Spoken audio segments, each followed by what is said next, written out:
Splashdown Cove Water Park. Saturday, 2:47 p.m. Lily stood by the lounge chairs holding everyone's bags like hired help.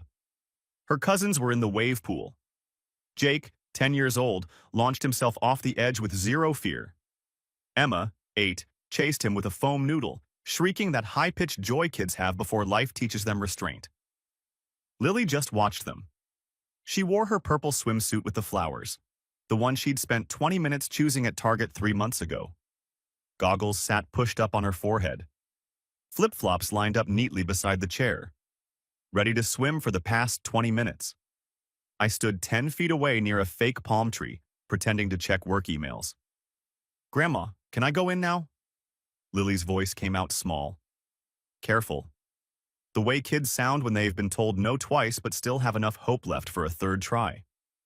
My mother looked up from her magazine, some glossy thing about coastal living. She glanced at Lily the way you glance at someone asking for spare change. "Oh, honey, no. Stay with the bags." Lily's face did something I'd seen before. This tiny recalibration, like watching a door close very quietly. "But Jake and Emma are swimming," she pointed at them. Mom smiled, that specific smile adults use when explaining obvious things to children. "I know, sweetheart, but you're not really family enough for the family activities. You understand, right? Someone needs to watch the bags. You're so good at helping." Not family enough. The words hit my chest like stones dropping into deep water. Lily nodded without arguing. She adjusted her grip on the bags, shifted her weight, then turned her head and looked directly at me. She didn't say anything. In that look, I saw the question she'd been asking her whole life without words. Why don't they love me the way they love Jake and Emma? I'd spent 3 years covering things, quietly handling bills, making sure the family stayed afloat, telling myself it mattered. But watching my daughter hold beach bags while her cousins played, I realized something very simple. It didn't. I pulled out my phone. Not to check emails this time. To stop paying for people who didn't value us. I opened my banking app and found the account I'd set up 3 years ago. The one I used for family expenses. The one that automatically pulled money every month without me having to think about it. The phone plan appeared first. 5 lines. Mom, Dad, Sarah, Dennis, even Sarah's landline. All running through my Verizon account. I clicked Manage Account, scrolled down. Found Cancel Service. My thumb hovered over the button. 3 years of being the reliable one. The one who handled things. The one who kept everyone connected. I pressed it. Confirmed. Service termination. Tonight, 11:59 p.m. My phone buzzed with the confirmation email. I put it in my pocket and walked over to Lily. "Hey baby, time to go." She looked up, confused. "Already? We got here like an hour ago." "Something came up?" "What about Jake and Emma?" I glanced at them in the pool, completely unaware their cousin had been standing there the whole time. "They'll figure it out." I started packing our stuff. The sea turtle towels, half-empty sunscreen, my wallet. Mom noticed. "Mark, you're leaving?" "Yep." "But it's only 3. We have the cabana until 6. The cabana I'd paid for, plus tickets for 7 people, all on my credit card. But I didn't say that. Didn't need to. Something came up. I kept packing. Sarah walked over, dripping wet, holding a $19 souvenir margarita. "Mark, come on. Don't be dramatic. Stay. The kids are having so much fun." I looked at her, then at Jake and Emma shrieking with laughter, then at Lily holding everyone's bags. "Lily, let's go." She set the bags down like they were made of glass, grabbed her towel and flip-flops, followed me. "Mark, seriously, what's going on?" Mom called after us. I kept walking, through the turnstile, past the gift shop, out to the parking lot where asphalt shimmered in afternoon heat. Lily climbed into the passenger seat and buckled up. She stared out the window at families streaming toward the entrance. I started the engine. Cold air blasted from the vents. We pulled out. 2 miles passed in silence except for the AC humming and radio playing some pop song about summer. Then, why did Grandma say I'm not family enough? My hands tightened on the steering wheel until my knuckles went white. I don't know, Lily. Is it because of Mom? Her mom, Maria, my ex-wife. We'd met in college, married young, divorced when Lily was 2 because we'd grown into different people. The divorce was amicable. Joint custody. Maria had Lily during the school year in Austin. I had summers and weekends. But my family never accepted Maria. Never accepted Lily. Little comments over the years. She's so exotic looking. Does Lily speak Spanish at home? Maybe it's better if Lily stays home this Christmas. I'd ignored those comments, made excuses, told myself they'd come around. 3 years proved otherwise. Your grandma was wrong, I said. Silence from the passenger seat. Your family, Lily. You're my family, and she was wrong. I pulled into a Dairy Queen parking lot without planning it. Just needed to stop before I drove angry. You want ice cream? She looked at me, suspicious. It's 3:30 in the afternoon. So? A tiny smile cracked through. Ice cream sounds good. Inside, the place was empty except for teenagers in a corner booth and a mom with toddlers. We ordered 2 blizzards, Oreo for her, cookie dough for me, and sat in a booth by the window. Lily ate slowly, picking out cookie dough chunks first and organizing them by size on her napkin like a tiny scientist. My phone sat on the table between us. Dark. Silent. But my mind wasn't silent. I was thinking about the phone plan I'd just canceled. And what else was running through that same account? Car insurance, probably. I'd co-signed something for Dad years ago. Health insurance supplement for Mom's prescriptions. How much was I actually paying every month? I'd never added it up, never wanted to see the total. Just let it auto-draft and pretended it wasn't happening. My phone buzzed. Mom. Why did you leave so suddenly? Everyone's asking. Did Lily have a tantrum? I flipped it face down. Lily watched me. You're not texting Grandma back? Not right now. She nodded and took another bite. Are you mad at her? I thought about it. Mad felt too hot, too loud, too temporary. This was something colder and quieter. I'm disappointed. Lily scooped more ice cream. Me too. We finished in comfortable silence, the kind you can only have with someone you don't need to perform for. Then we drove home. The house was quiet when we pulled into the driveway. Small 2-bedroom rental in a decent neighborhood. Beige siding, grass needing mowing, nothing fancy. But it was ours. Lily went straight to her room and changed into pajama pants and an oversized hoodie. She came back with her hair still damp. Can we watch a movie? Yeah, pick whatever. She scrolled Disney Plus and chose Moana for probably the 100th time. We sat on the couch. She leaned against me with her head on my shoulder. Halfway through How Far I'll Go, she fell asleep.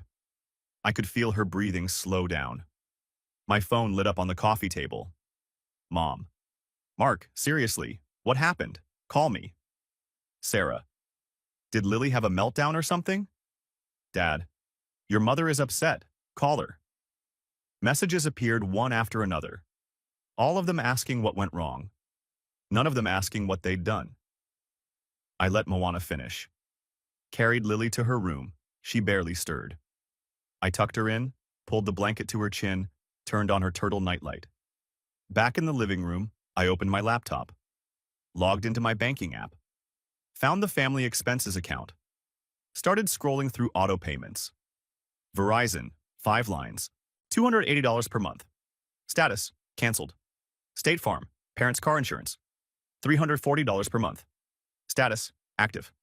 Blue Cross, mom's supplemental coverage, $190 per month. Status, active. Little Scholars, daycare, Sarah's kids. My contribution, $600 per month. Status, active. Chase, credit card. Dad's account, my cosign. Minimum payment, $420 per month. Status, active. I stared at the screen. 4 more payments I'd been making for 3 years. On autopilot. Without thinking about it. I did quick math in my head. 280, 340 son, 190, 600, 420 son, 130 per month. Times 36 months. My stomach dropped. 65,880. $65,880 I'd paid for a family that told my daughter she wasn't family enough. I sat there in the dark for a long time. Just me and the laptop screen glowing. Lily sleeping down the hall. The refrigerator humming. Tomorrow was Sunday. By tonight at midnight, their phones would stop working. They'd think it was a network issue at first. And then they'd start to wonder. I looked at the other 4 payments still set to auto-draft. My cursor hovered over the car insurance. Not yet, I thought. Let them figure out the phones first. Let them come to me. Let them ask. And then I'll show them exactly what I've been paying for all these years. I closed the laptop and sat in the quiet. For the first time in 3 years, I felt something I hadn't felt before. Not anger, not sadness, control. And it felt lighter than I expected. Sunday, 6:47 p.m. I was making spaghetti when the pounding started. Not knocking. Pounding. The kind that makes your door frame rattle and neighbors peek through curtains. Lily looked up from her homework at the kitchen table. Is that Grandma? Probably. Are you going to answer it? I drained the pasta. After dinner. The pounding continued. Harder now, more desperate. I plated 2 servings. Added sauce. Grated Parmesan. Set one in front of Lily. Sat down with mine. Dad? Eat first. Door second. We ate slowly. Lily kept glancing at the door between bites. The pounding had shifted to knocking. Rhythmic. Patient. Then back to pounding. I finished my plate. Rinsed it. Loaded the dishwasher. Wiped down the counter. Only then did I walk to the door. Through the peephole. Mom. Face blotchy. Eyes red. She'd been crying for hours. I opened it. She pushed inside without asking. What did you do? I closed the door. Walked back to the kitchen. Started making coffee. Mark, I've been calling you all day. Our phone stopped working at midnight. I had to drive over here because I couldn't. She stopped. Saw Lily at the table. Forced her voice lower. We need to talk. We're talking. Alone. I looked at Lily. She grabbed her plate without me asking and disappeared into her room. Mom waited until the door clicked shut. Why aren't our phones working? They got disconnected. Why would they get disconnected? I poured 2 cups of coffee, slid one across the counter to her. I stopped paying for them. She stared at the coffee like it might explode. You can't just stop paying. We need those phones. Your father has had, past tense. Her hands started shaking. She set the cup down before she dropped it. This is because of yesterday? Because of what I said to Lily? Partially. We can talk about that. If her feelings were hurt, can you apologize? That stopped her. She opened her mouth. Closed it. Of course I can apologize. Then do it. What? Lily's in her room. Go apologize. Mom looked at the hallway. Then back at me. I will. But first we need to fix the phone situation. Your father is furious. Sarah can't reach the daycare. This is causing real problems. I took a sip of coffee. Those sound like your problems. Mark. I pulled out my phone, opened my email. Found the insurance company notification. Turned the screen toward her. She squinted at it. Then her face went pale. Your car insurance lapsed yesterday at 3:04 p.m. You're driving uninsured. That's illegal in this state. You canceled our car insurance? I canceled the car insurance I was paying for. But we need that. We can't drive without. Then call an insurance company. Set up your own policy. My phone started buzzing on the counter. Unknown number. I declined it. Mom grabbed my arm. Your father has been trying to reach you all day. I know. Answer the phone. No. She looked at me like I'd grown a second head. I don't understand. Why are you doing this? I walked to my laptop, opened it, pulled up the spreadsheet I'd made last night, turned it toward her. Read that. She leaned in. Her lips moved as she read. Verizon. $280 per month, 36 months. or $10,080 State Farm, $340 per month, 36 months, 12 to 240 Blue Cross, $190 per month, 36 months, 6 to 840 Daycare, $600 per month, 36 months, 21,600 Chase minimum, $420 per month, 30 months, or 50,720 total, 60,880. Her hand went to her mouth. $65,880. But we didn't ask for all this. You asked for every single payment, for 3 years. We were struggling. Your father lost his job. Dad got a new job 3 months later. I kept paying for 3 more years. Someone started pounding on the door again. Different rhythm. Angrier. I walked over, looked through the peephole. Sarah, Dennis behind her. Both looking furious. I opened it.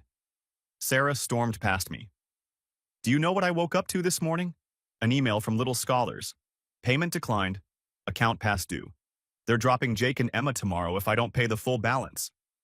I walked back to the kitchen, refilled my coffee. Mark, are you listening? Sarah's voice cracked high. My kids are losing their daycare spot. That's unfortunate. Unfortunate. She followed me. Saw Mom, saw the laptop. What's going on? Mom turned the screen toward her. Sarah read it. Her face went through confusion, then anger, then something close to panic. You kept a list? I kept records. Dennis stepped forward with his hands up in that placating way. Mark, buddy, maybe we can work something out. No, he blinked. What? I'm not working anything out. I'm done paying for you. Sarah slammed her hand on the counter. You can't just pull the rug out. We have responsibilities. So do I, to my daughter, who you told wasn't family enough yesterday. I didn't say that. Mom said that. You laughed. She opened her mouth. Nothing came out. My phone buzzed again. Different unknown number. Dad, probably borrowing someone's phone. I answered. Put it on speaker. Mark, finally, what on earth is going on? Hey, Dad. Don't hey, Dad me. My credit card payment didn't go through. Do you know what that does to my credit score? I do, actually. Well, are you going to fix it? No. Silence. Then, what do you mean, no? I mean I removed the auto payment. Your credit card is your problem now. But I can't afford the minimum. Not with the other bills. Then you probably shouldn't have charged a $400 grill last month. I could hear him breathing, heavy, angry. Your mother is there, isn't she? Put her on. She can hear you. You're on speaker. Linda, what did you say to him yesterday? Mom's face crumpled. Tom, I didn't mean, it was just because our son has lost his mind over some comment at a water park. I set the phone down. Walked to Lily's room. Knocked. She opened it. Still had her homework spread across her bed. Ready for bed, baby? She nodded. Started cleaning up her papers. Behind me, Sarah was yelling something about lawyers. Dad was shouting through the speakerphone about responsibilities. Mom was crying. I helped Lily brush her teeth. Got her tucked in. Turned on the nightlight. They're really mad, she said quietly. They are. Because you stopped paying for things? Because they have to take care of themselves now. She thought about that. Are they mad at me? No, this isn't about you, baby. But Grandma said, Grandma was wrong, and this is me showing her that being wrong has consequences. She pulled the blanket up to her chin. Okay. Okay. I kissed her forehead. Left the door cracked. Walked back to the living room. Sarah was on her phone. Yes, I need to know about immediate enrollment. My current daycare just... Yes, I'll hold. Dennis stood in the corner looking uncomfortable. Dad was still yelling through speakerphone.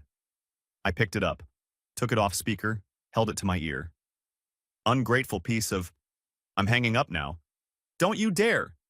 I ended the call, blocked the number. Mom grabbed my shoulder. Please, we can fix this. Just tell us what you want. I looked at her. I wanted my daughter to be treated like family. I got the opposite, so now you get the opposite of my money. But we need... Figure it out. I walked to the door, opened it, stood there. Sarah looked up from her phone. You're kicking us out? I'm done talking. Dennis pulled Sarah toward the door. She resisted. Mark, this is insane. You're destroying the family over... The family destroyed itself yesterday at 2:47 p.m. I'm just cleaning up the mess. Mom was the last to leave. She stood in the doorway, tears running down her face. I'll apologize to Lily. I'll make this right. You should have made it right yesterday. I closed the door, locked it, walked back to the kitchen. The coffee had gone cold. I poured it out. Made fresh? Sat at the table with my laptop. Opened my banking app. Looked at the remaining auto payments. Car insurance, $340 per month. Health insurance, $190 per month. Daycare, $600 per month. Credit card, $420 per month. My cursor hovered over the car insurance. I clicked Cancel Coverage. Confirmed. Coverage terminated. Effective immediately. The health insurance. Then the daycare payment. Then the credit card auto payment. 4 confirmation emails appeared in rapid succession. I closed the laptop. Stood at the kitchen window looking out at the dark street. My phone buzzed continuously on the counter. Calls from unknown numbers. Text notifications rolling in faster than I could read them. I powered it off completely. Checked on Lily one more time. She was asleep. Breathing steady. Turtle nightlight glowing soft green. I went to my room. Set an alarm. Lay in bed staring at the ceiling. Tomorrow they'd wake up to the full scope of what I'd done. Every payment stopped. Every automatic convenience gone. Every bill suddenly their responsibility. And for the first time in 3 years, I wouldn't be there to catch them when they fell. I closed my eyes. Slept better than I had in months. Tuesday, 6:34 p.m. Lily's soccer practice. I sat in the bleachers with my laptop finishing a project proposal while 9-year-olds ran drills on the field. A shadow fell across my screen. Uncle Kevin, Dad's brother, 50-something. Cargo shorts and a Seahawks t-shirt. He climbed up and sat next to me without asking. Your dad called me, I kept typing. Yeah? Said you've lost your mind. Cut them off completely. That's mostly accurate. He watched Lily intercept a pass and kick it downfield. Want to tell me your side? I saved my work, closed the laptop. Mom told Lily she wasn't family enough. I've been paying $1,830 a month for 3 years for people who think my daughter doesn't belong. I stopped. Kevin was quiet for a moment. That's what Linda said? Those exact words? You're not really family enough for the family activities. He exhaled through his teeth. Jesus. Yeah? And the money thing? 65 grand? You heard about that. Linda called Janet crying, showed her some spreadsheet. He rubbed his face. I didn't know you were covering all that. Nobody asked. Practice ended. Lily jogged over, face flushed, hair stuck to her forehead with sweat. She saw Kevin and waved. Hi, Uncle Kevin. Hey, kiddo. Good hustle out there. Thanks. She looked between us, reading the tension like she always did. Are we going now? Grab your stuff. She collected her water bottle and cleats. Kevin stood up with me. Mark, I'm not saying Linda was right, but destroying their finances? I'm not destroying anything. I'm just not building it for them anymore. He nodded slowly. Fair enough. We walked to the parking lot. Lily climbed in the car. Kevin lingered by my door. They're really struggling, you know. Linda's medication alone. She can call her doctor. They have payment plans. You're really not going to help? I looked at him. For 3 years I helped. Where were you? He didn't have an answer for that. I drove home, made Lily a sandwich, helped with her math homework, fractions that seemed unnecessarily complicated for 4th grade. My phone stayed off, had been off since Sunday night. Wednesday morning, I turned it back on. 47 missed calls, 63 text messages, 12 voicemails. I deleted all of them without reading or listening. Got to work at 8. My office was quiet. Glass walls, chrome chairs. The kind of corporate space where everything echoed. My assistant knocked around 10. Mark, someone from State Farm called. Said it was urgent. About an account ending in 8307? I'll handle it. She left. I didn't call them back. Lunchtime, I walked to the cafe across the street. Ordered a sandwich. Sat outside despite the December cold. That's when I saw it. My mother. Coming out of a Walgreens 3 blocks down. Carrying a small white pharmacy bag. She walked slowly, deliberately. Like every step cost her something. She looked older than I remembered. Tired. Smaller somehow. I watched her get into her car, Dad's old Camry. She sat there for a minute before starting the engine. Just sat there staring at the steering wheel. I felt something twist in my chest. Not guilt. Something else. Something I didn't want to name. She drove away. I finished my sandwich. Went back to work. That evening, I picked up Lily from after-school care. We stopped at the grocery store. While I was comparing pasta sauce prices, my phone rang. Unknown number. I almost declined it. But something made me answer. Mark Morrison? Speaking. This is Amanda from First West Energy. I'm calling about account 83074429. We show an unpaid balance of $847 with a scheduled shutoff for Friday if payment isn't received. I pulled my cart to the side of the aisle. That's not my account anymore. Sir, the account is registered in your name.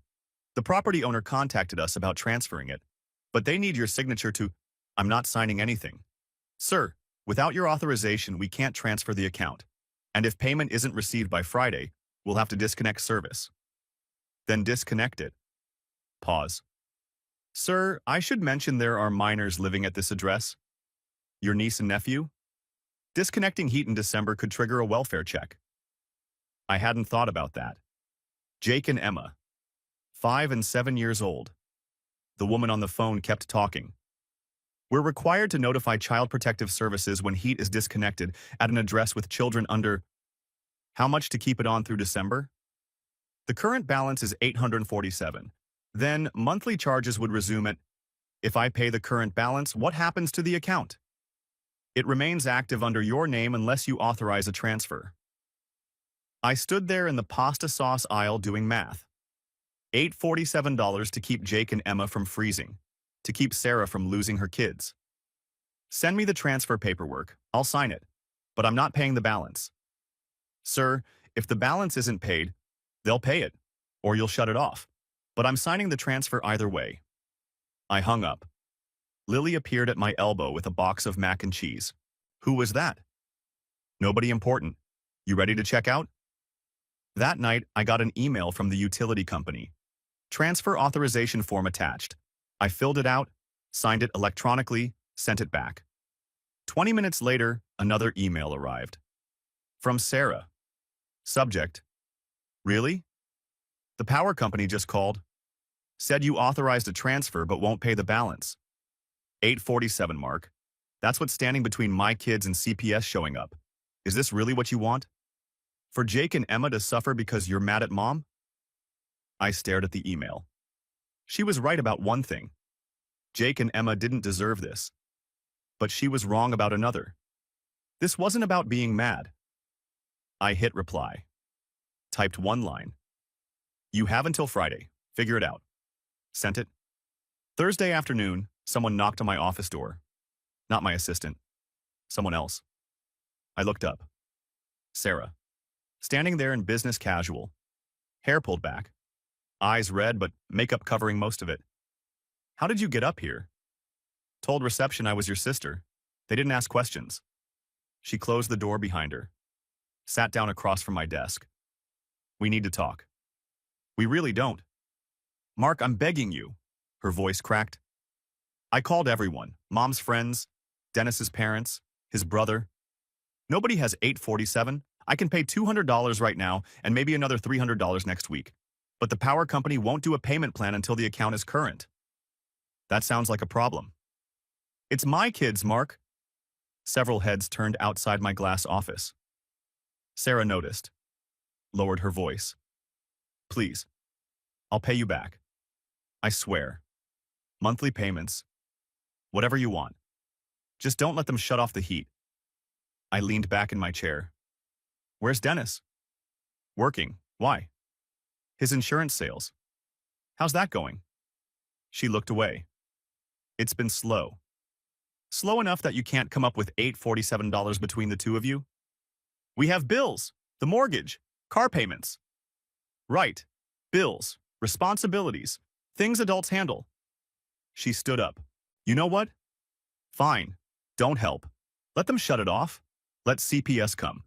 And when Jake asks why Uncle Mark doesn't love him anymore, I'll make sure he knows exactly what you did. She walked out. Didn't slam the door. Just left it open. I sat there for a long time, staring at the spreadsheet on my screen without seeing it. Jake asking why I didn't love him anymore. I closed my laptop. Left work early. Picked up Lily. Drove home in silence. That evening, I opened my banking app. Looked at the balance. I could pay $847 without blinking. Wouldn't even notice it missing. But that wasn't the point. I called the power company back. This is Mark Morrison, account 8307. I need to know what happens if the shutoff occurs on Friday. Miners at the residence would trigger a welfare check within 24 hours. And what does that look like? CPS visits the home, interviews the parents, assesses whether the children are in a safe environment. If heat isn't restored within 48 hours, they may recommend temporary placement. Jake and Emma in foster care because Sarah couldn't pay a bill. Because I wouldn't pay it. I thanked her. Hung up. Sat on my couch staring at nothing. Lily came out of her room, sat next to me, didn't say anything. Just sat there. After a while, are Jake and Emma going to be okay? How did you know about that? I heard you on the phone. Of course she did. I don't know, baby. Are you going to help them? I'm thinking about it. She picked at a thread on the couch cushion. They were mean to me, but I don't want them to be cold. 9 years old and already more mature than I was. Yeah, I said. Me neither. Friday morning, I woke up at 6 a.m., made coffee, stood at the kitchen window watching the sun come up, opened my banking app, transferred $847 to First West Energy, account 83074429. Current balance, $0. Then I sent an email to Sarah. Paid the balance, heat stays on, transfer paperwork is signed. Account is yours now. This is the last time. Next time, your kids freeze, that's on you. I didn't wait for a reply, just closed my laptop. Lily came out for breakfast. I made pancakes. We ate in comfortable silence. My phone buzzed around 8, text from a number I didn't recognize. Thank you, I'm sorry. I deleted it. 3 weeks later, I was at Target buying laundry detergent when I saw Dad. He was in the pharmacy section, holding 2 prescription bottles, comparing prices, put one back, kept the cheaper one. He saw me. Froze. We stood there in the aisle, 15 feet apart, neither moving. He looked different. Thinner. Older. Wore a work uniform I didn't recognize. Some kind of retail or warehouse job based on the logo. Mark? Dad? I tried calling you. I know. He shifted the prescription bottle from one hand to the other. Your mother needs to talk to you. She knows where I live. She's afraid you won't answer the door. She's probably right. He nodded. Looked at the prescription in his hand. The cheap version doesn't work as well. But it's what we can afford now. I didn't respond. You made your point, he said quietly. We get it. We took you for granted. We screwed up with Lily. You're right to be angry. I'm not angry. Then what are you? Done. He looked at me. Really looked. Like he was seeing me for the first time. Your mother's on blood pressure medication now. The stress of all this, the stress of being responsible for herself? He flinched. I guess I deserve that. You did. We stood there another moment. The store's speakers played some cheerful pop song that didn't match the moment at all. Lily doing okay? He asked.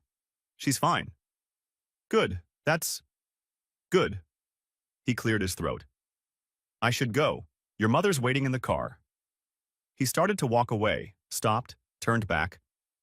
For what it's worth, you were right. About all of it. Then he left. I stood there holding my detergent. Watched him check out at the pharmacy counter. Walk through the sliding doors. Get into the Camry where Mom was waiting. They drove away. I finished shopping. Went home. Told Lily I saw Grandpa. Did you talk to him? A little. Was he nice? He was different. Different good or different bad? Just different. She went back to her homework. I unpacked groceries. My phone was still off most of the time now. I only turned it on for work or when I needed to coordinate with Maria about Lily. The family group chat I'd left had reformatted without me. Life went on. And for the first time in 3 years, my bank account was growing instead of shrinking. $130 per month. Not going to anyone else. Just sitting there. Building. I opened a college fund for Lily. Deposited the first $5,000. Set up automatic monthly transfers. By the time she turned 18, she'd have real options. Real choices. Things I never had. That night, Lily came into the living room where I was reading. Dad? Yeah? Do you think they learned? Learned what? That they should have been nicer to me. I set my book down. I think they're learning what it costs when you take people for granted. Is that the same thing? Smart kid. Too smart sometimes. I don't know, baby. Maybe. She nodded. Climbed onto the couch next to me, leaned against my side. I'm glad it's just us, she said quietly. Me too. We sat there. No TV, no music. Just quiet. And it felt like exactly where we were supposed to be. Month 3. January. The holidays had passed quietly. Just me and Lily. Chinese takeout on Christmas. Movies. Presents under a small tree we decorated together. No family dinners. No guilt trips. No awkward conversations about why we weren't coming over. Lily asked once if Grandma and Grandpa were doing okay. I said I didn't know. She nodded and went back to building her Lego set. Life settled into a rhythm that didn't include my parents or sister. Work picked up. I got promoted to senior engineer. Better pay, more flexibility. Started making it to all of Lily's soccer games instead of just some of them. The money I wasn't sending to my family anymore, $1,830 a month went straight into Lily's college fund. In 3 months, I'd saved almost $6,000. By the time she turned 18, she'd have real options. That felt like winning. Mid-January, a card arrived in the mail. Not an email. An actual card. Mom's handwriting on the envelope. Inside was a photo. Jake and Emma. Holding a sign that said, "Thank you, Uncle Mark," in crayon. On the back, one line in Mom's writing, "The heat stayed on. L." I stuck it on the fridge. Didn't respond. February brought something unexpected.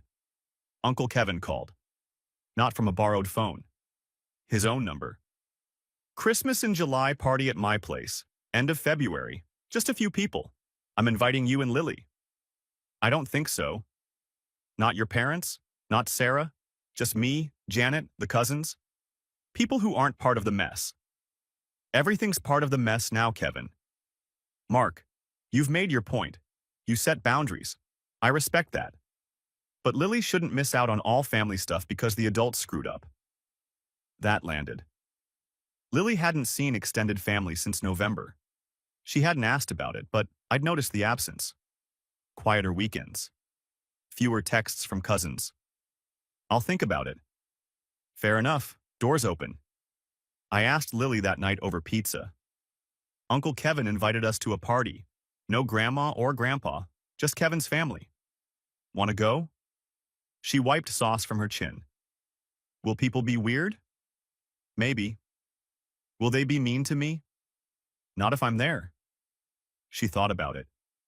Are there going to be cookies? Probably. Okay, we can go. The party was exactly what Kevin promised.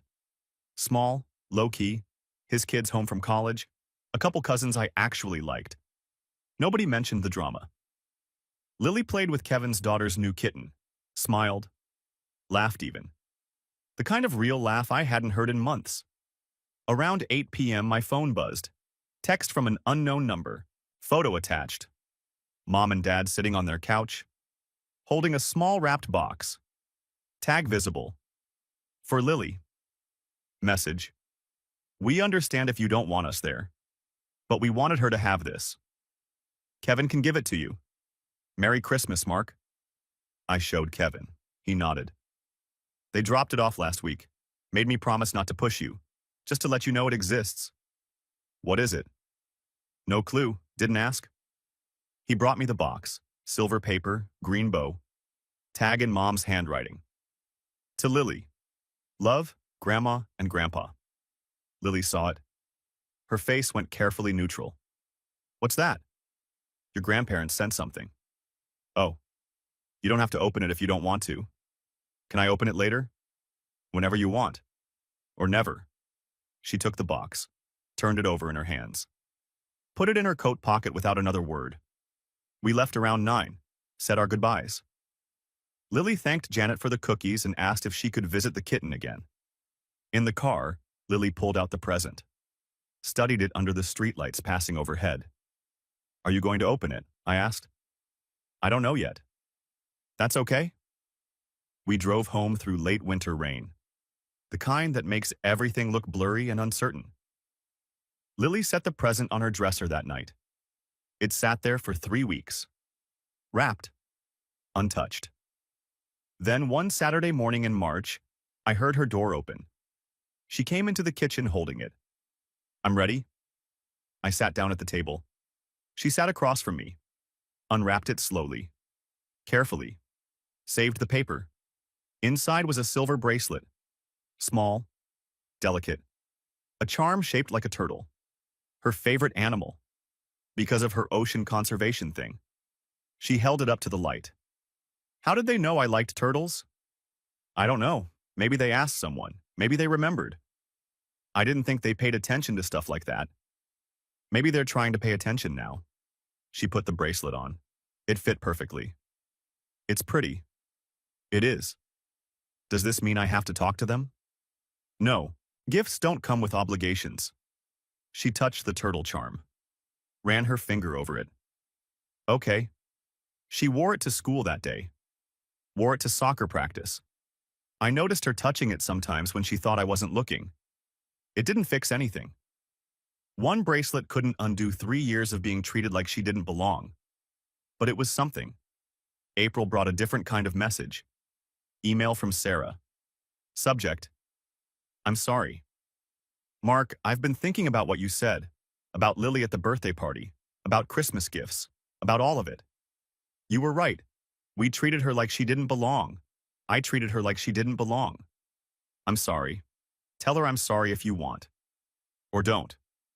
But I needed to say it. I read it twice. Didn't respond. Filed it in a folder. A week later, another email.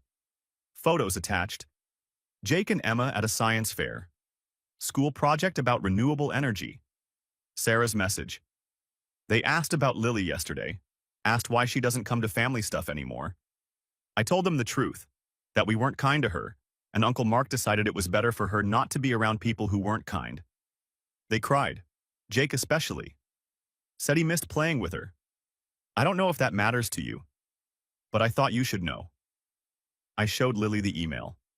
She read it, looked at the photos. Do you miss them? I asked. Sometimes. They were fun when they let me play. If you wanted to see them sometime. I don't know if I do yet. Okay, think about it. She closed the laptop, went back to her room. The conversation ended without resolution. And that was fine. Healing doesn't happen on anyone's timeline but your own. 6 months after the water park, things settled into what they were going to be. I saw Kevin occasionally, always at his place, safe territory. He never pushed, never brought up my parents unless I asked first. Lily thrived. Straight A's. Travel soccer team. Started a YouTube channel about ocean conservation that got surprising views, grew 4 inches and needed all new clothes. The college fund hit $12,000. Same amount I used to pay my family in a year, now building something that mattered. One Sunday in May, my doorbell rang. I looked through the peephole. Mom and Dad, standing on my porch. No warning, no text. I opened the door, but didn't invite them in. We should have called, Mom said, but we were afraid you'd say no. I would have. We wanted to see Lily, if she wants to see us. If she doesn't, we understand. Why now? Dad cleared his throat. Because we've spent 6 months learning what it's like to handle everything ourselves, and realizing what we lost when we lost you. That's not my problem. No, Mom said. It's not. It's ours. We're not asking you to fix it. We're asking if there's a chance to start over. With boundaries. With respect. With actually seeing Lily for who she is. I looked at them. Saw something different. Not the parents who'd taken me for granted for 3 years. Something humbler. Smaller. More honest. I'll ask Lily. If she says no, you leave and don't come back without permission. Deal. I found Lily in her room watching videos about coral reefs. Your grandparents are here. They want to see you. You can say no. She looked up, touched the turtle bracelet on her wrist. Are they going to be mean? I don't think so, but if they are, I'll make them leave. Okay, just for a little while. They sat in the living room. Lily perched on the arm of my chair, close to me. Safe. Mom spoke first. Lily, I need to apologize for what I said at the water park, and for all the times before when I made you feel like you didn't belong. You do belong. You always did. I was wrong.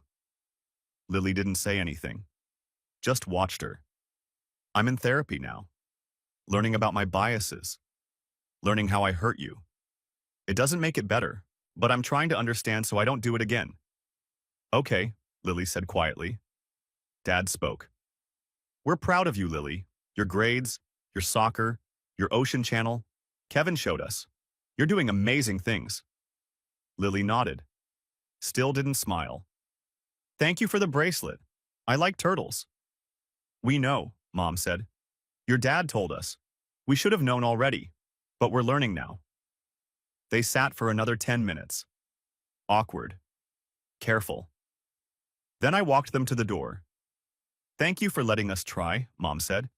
This doesn't mean everything's okay. We know. If you want to see Lily again, it happens at Kevin's. Not here, not yet. That's fair. They left. I closed the door. Lily came over. Are you okay? Yeah, are you? I think so. Do you want to see them again? Maybe, at Uncle Kevin's, like you said. Okay. She went back to her room, back to her videos. I stood in the quiet living room.